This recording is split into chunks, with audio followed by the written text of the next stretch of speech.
Here is a PlayStation Pulse 3D wireless headset. I'm going to show you how to connect this wirelessly to your PS5. Note that this will also work on a PS4. So to connect to your PS5, it only takes a second. So first thing you need is go ahead and grab your wireless adapter, your dongle.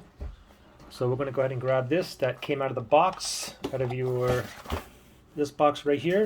So we're going to grab this. So go to your PS5 and plug this into a USB port. Okay, so I have one here in the front. I can plug this in here, but I'm just doing just for this video, but you guys actually have some USB ports in the back right here. Okay, so you can leave this one open to charge your controller or even your headset.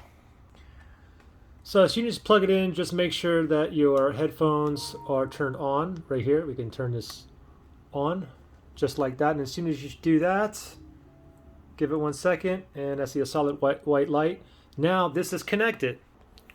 So the headphones are on, it's connected, and if I increase the volume, you can see it increase there, or I can go ahead and decrease it as well. Now if you're not hearing anything after you plug it in, make sure that you don't have it on mute. Okay, so there's a mute button there. You can see I just muted it. I'm not going to hear nothing. Make sure that the mute is off, and if you're still not getting sound, then just go to the settings here. We can click on the PS button here. Click on the PS button and just go all the way up. And now move all the way over to the right. We want to go to the settings, that little gear icon. Click on the X button, and then from here we're going to go down to sound. Click on the X.